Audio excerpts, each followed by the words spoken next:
놀이가 학교다 판타스쿨. 안녕하세요, 판타스쿨 헤라입니다. 엄마표로 수업하시기 어떠세요? 막상 해보니까 쑥스럽기도 하고 아니면은 좀 더 풍부한 언어로 아이들하고 대화할 수 있어서 좋으신가요? 꾸준히 하는 게 사실은 제일 어렵죠. 그래서 제가 여러분들한테 약간의 팁을 드리면, 저희 시간표 이렇게 짜거나 아이랑 놀아줄 거를 계획하고 있을 때 딱 일주일만 내가 화내지 않고 소리 지르지 않고 그리고 짜증내지 않고 아이랑 일주일만 생활해봐야지 라고 마음을 먹는 거예요. 그래서 월요일날 제가 마음먹기 날로 정했잖아요. 그래서 수업 준비를 하면서 주말에 아빠랑 아이랑 신나게 놀고 와도 월요일은 출근하듯이 나도 마음가짐을 좀 하는 거죠. 그렇게 해서 수업 준비를 하면서 딱 일주일만 내가 화내고 소리 지르고 또 뭐 짜증내고 이러는 거를 하지 말아야지 라고 생각을 하는 거 딱 일주일만 하실 수 있겠어요? 그러면 우리 1년 할 수 있어요. 그렇게 해서 조금 화날 때 마음 일주일만 내가 나 자신을 테스트하는 거야 이러면서 일주일만 참는 거예요. 그렇게 해서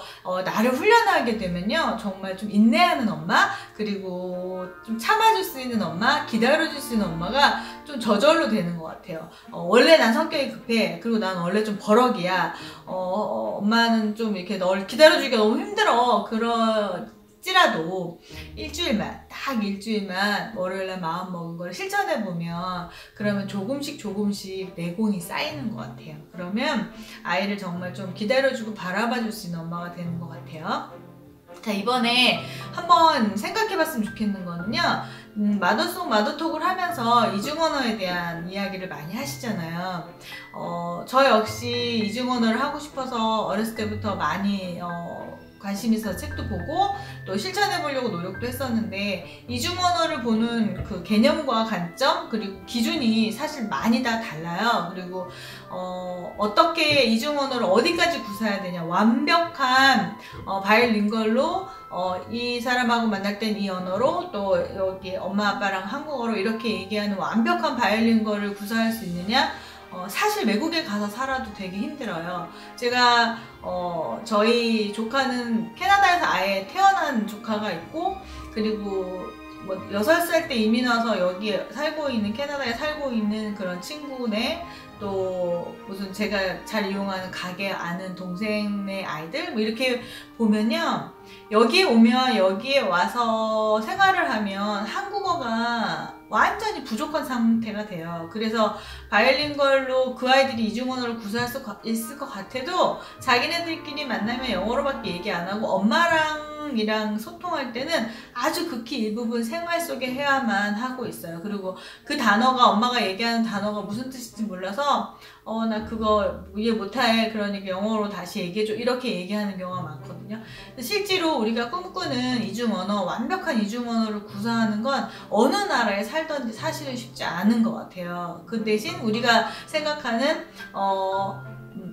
외국인을 만났을 때 자기의 생각을 조금 이야기하는 정도만 돼도, 아니면은 뭐 책을 읽을 수 있는 정도, 또 영화를 보고 웃을 수 있는 정도가 되면 좋겠다라고 생각하는 바이링걸인지, 아니면은 뭐 그런 기준이 애매모호하다는 거죠. 그리고 다 기준이 말하는 사람마다 다 달라요. 그래서 완전히 불가능하다, 이중언어는 불가능해, 우리나라에서는 불가능해, 그러니까 조기에 외국을 가라, 아니면은 거기서 태어났어도 한국어가 되게 부족해서 불가능해, 이렇게 얘기하시는 분들도 계시고, 그리고 한국에서도 이중언어가 가능해 이렇게 얘기하시는 분들은 또 기준이 어디에 있느냐가 다른 거죠. 그래서 그 기준을 어디에 두고 이야기하는가가 사실은 더 중요해요. 왜냐하면 사람마다 다 다른 기준을 가지고 있거든요.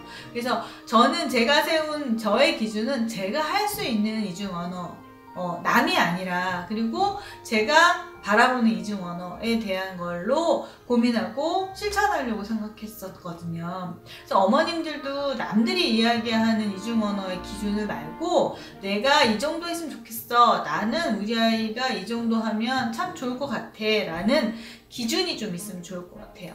그래서 그 기준에 맞는 것을 찾아보고 그 기준에 맞는 것대로 우리가 실천해보면 엄마표 영어가 성공하지 않을까요? 하고 생각을 합니다. 정말 많은 케이스들이 있고 엄마가 그 이중언어에 대한 기준을 어디에 세우느냐가 먼저 중요한 것 같아요. 그리고 저 같은 경우에는 제가 할 수 있는 게 어디까지고 꼭 이제 이걸 성공할 수 있는 게 어떻게 해야 되는지에 대한 생각을 좀 많이 했던 것 같아요. 그래서 뭐 교수님들도 많이 만나보면 영어 교육 뭐 하지 마라, 아니면 조기 영어 일찍 해라, 뭐 아이들 뭐 이렇게 되게 많은 그런 주장을 이야기하시는 교수님들이 어쩌면 저랑 되게 안 맞는 그런 부분도 많이 있거든요. 그래서 뭐 엄마 아빠 중에 퍼펙트하게 영어를 해주면 좋다, 누가 모르나요? 근데 안 되잖아요, 상황이. 그리고 또 그분, 어떤 분은 또 그럼 자녀 교육은 어떻게 시키셨어요? 라고 물어보면 자녀가 아예 미국에서 태어난 경우도 많아요. 그러면은 그분들은 좀 그런 환경이 많이 있을 거 아니에요. 어렸을 때, 아니면 이제 가족 중에 외국에 나가 있거나. 그리고 아는 교수님은 진짜 아주 오랫동안 영어 교육을 하시는 교수님인데 기록이 아파요. 기록이 아파. 자녀들하고 와이프, 사모님은 전부 다 미국에 계세요.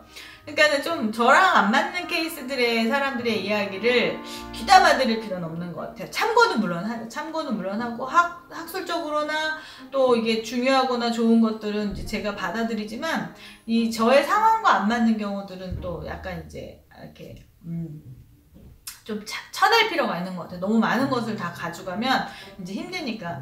저희 오빠는 일찍 캐나다에 가서, 작은 애는 캐나다에서 태어나고 큰 아이는 4살 때 이민 갔는데, 얘네들이 바이링걸이냐? 아니에요. 꼬모 이렇게 꼬모 말 못해. 꼬모. 그리고 단어 몇 개 안 되는 한국어니까. 큰 아이는 좀 난데, 아예 거기서 태어난 아이는 아빠 엄마가 하는 말에 대한 지시어는 다 알아듣는데 본인이 말을 완벽하게 못해요. 그리고 되게 한국 사람들하고 이렇게 있으면은 자기가 말을 못하니까 좀 자꾸 엄마 아빠 뒤에 숨는 그런 성향이 좀 생기는 것 같아요. 한국 사람들에서는. 안 그러면 엄청 활발하는데.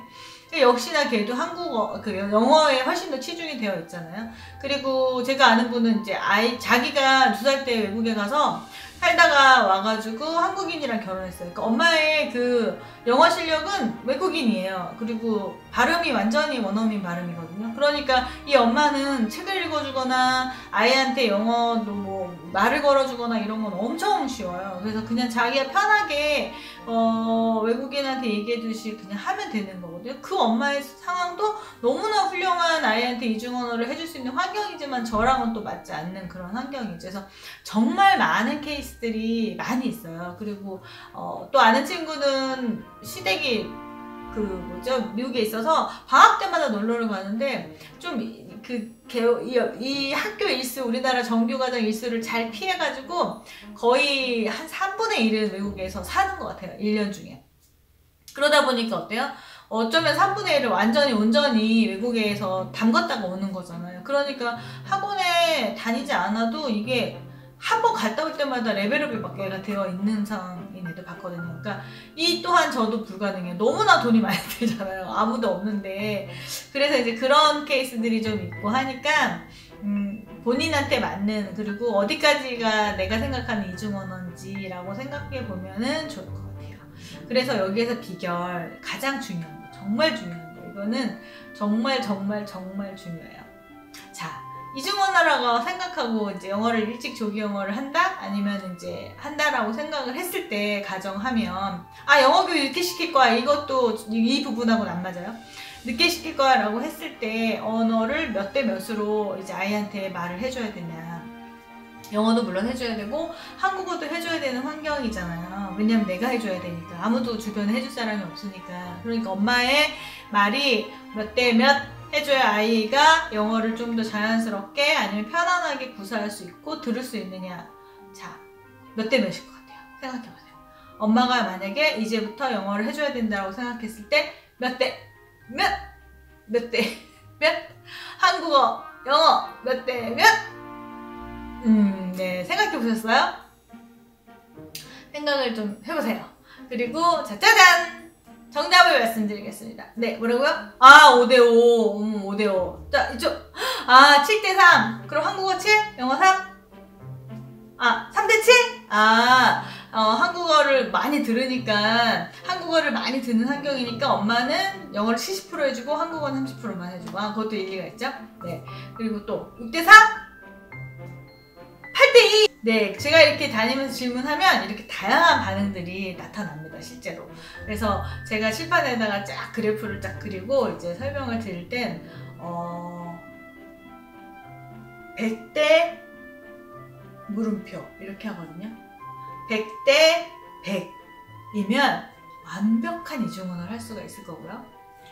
100대 50이면 한국어를 100% 완벽하게 하고 그 다음에 50%의 영어를 할 수 있는 그런 실력이 될 거예요. 자, 이 이야기는 뭐냐면 영어를 한다고 생각하는 순간 한국어에 사용하는 어휘의 양이나 한국어를 사용해 줘야 되는 상황일 때 그거를 패스하고 영어를 해주시면 한국어가 부족한 상황이 되겠죠. 그래서 50대 50이라고 하는, 물론 말장난일 수도 있지만 50대 50이라는 기준은 100%를 해줘야 되는 거에서 깎이는 느낌을 가져가면 절대로 안 된다는 거예요. 한국어를 아이들이 들어야 되는 양이 있기 때문에 100%를 다 채워주고 그 다음에 이중언어를 하셔야 되니까 사실은 영어를 해준다고 마음을 먹는 순간 얼마큼 더 많이 수다쟁이가 되셔야겠어요. 그리고 얼마큼 더 많이 노력을 하셔야겠어요. 이 역시 또한 쉽지 않은 거죠. 그리고 한국어에 대한 비중도 개인 차이에 따라 너무 많이 차이가 나요. 제가 엄마들하고 엄마표 영어를 하고 엄마표 수업을 하고 또 문화센터에서 엄마들 가리키고 어린이집을 운영해보고 교사로서 생활을 해보고 정말 많은 엄마들을 만났을 거 아니에요? 근데 어떤 엄마는 3만 해주고도 하루 종일 너무 말을 많이 해서 힘들다고 얘기하고, 어떤 엄마는 10을 이야기하고도 애한테 더 많은 걸 해주고 싶어 하는 엄마들이 있어요. 이게 비교가 되면 내가 정말 말을 많이 하고 있는지 말을 작게 하고 있는지 차이가 나는데, 집에서 하루 종일 애만 보고 있으면 내가 말을 많이 하고 있는지 적게 하고 있는지 모르거든요. 그래서 엄마들이 가장 큰 실수를 하는 게 또 몰려다니기예요. 몰려다니기. 같이 몰려다니면서 아이가 말을 듣겠거니 또 말을 하겠거니라고 생각하는데, 정말 신기한 건 말수가 적은 엄마들이 몰려다니기 시작하면 아이들은 더 말을 많이 못하게 돼요. 그리고 말수가 많은 엄마는 밖에 나갔다 와서 또 해줄 말이 많으니까 더 많이 말을 하게 되죠. 그래서 그 차이가 상당히 아주 많습니다. 그래서 어떤 의사 선생님들은 아이들이 말을 많이 들어야 되기 때문에 엄마들을 많이 만나서 엄마들하고 모임을 갖고 이게 되게 중요하다고 얘기하는데, 저는 완전 반대. 완전 반대. 엄마들 유모차 부대 절대로 다니지 마라. 특히 36개월 미만에 엄마들끼리 몰려다니는 애들 치고 똑똑한 애 못 봤다. 너무 심한가? 예, 그렇게 생각을 합니다. 그래서 정말 아이랑 집에서 온전히 정말 아이 컨택 많이 하고 이야기 많이 걸어준 애들이 똑똑해요. 그래서 엄마들이 정보를 교환한다고 같이 몰려다니면서 지쳐가지고 집에 와가지고 이렇게 근데 너랑 말해줄 시간이 없어. 너 밖에서 신나게 애들하고 놀았잖아. 엄마 그거 모임하고 엄마도 지쳤어 라고 하실 거면 이제부터는 나가시지 않는 게 훨씬 아이들한테 도움이 된다 라고 저는 생각을 합니다.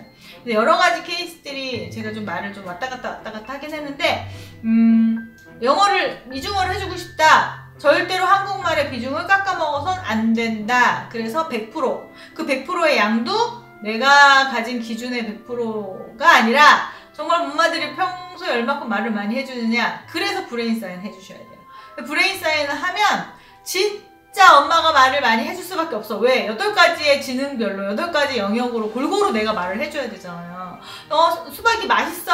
맛있다, 시원하다, 끝! 이렇게 해서 그냥 내가 오늘 수박을 먹으면서 아이랑 뭐 재미있게 이렇게 했다고 생각하면, 자, 이제부터 우리가 브레인 사인 할 거야 라고 하는 순간 내가 먹은 엄마가 씨가 5개만 딱 골라보는 거야. 5개만 씨가 있어요. 하나, 둘, 셋, 넷, 5. 와, 수박에서 씨가 많이 나왔는데 엄마가 5개만 골랐어. 우리 수민이 5개만 골라볼까? 이렇게 해서 수박을 먹으면서 수놀이도 할 수 있고요.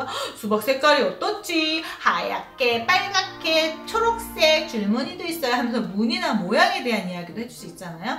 그리고 수박을 나누어 먹는 그런 수놀이도 할 수 있고, 많잖아요. 맛에 대한 이야기도 할 수 있고. 그렇게 해서 정말로 그냥 단순히 수박을 먹는 거에서 끝나지 않고 수박 동화책도 보고 읽어주고 노래 부르고 수도 세워보고, 또 수박에 대한 동화도 이야기 좀 많잖아요.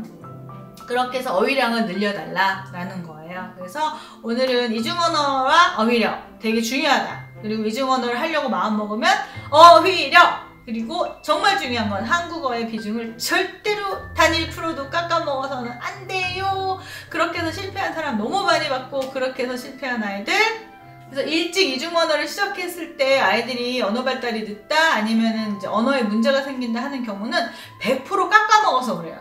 이중언어를 해서 문제가 된 게 아니라 엄마가 어줍지 않은 이중어를 한다고 하면서 괜찮아. 우리 어차피 어줍지 않아. 그리고 우리 어차피 영어 잘 못해. 그리고 우리 그렇게 영어 교육 받았어. 그걸 어쩌라는 거야. 근데 왜 그렇게 하면서 한국어를 깎아먹냐는 거죠. 그게 문제인 거야. 그래서 영어를 해줘. 그리고 뭐 애플 하나 해줘도 괜찮아. 그리고 뭐 하나 한 단어 내가 아는 한 아이한테 들려주고 싶은 단어 얘기해주는 것도 괜찮아.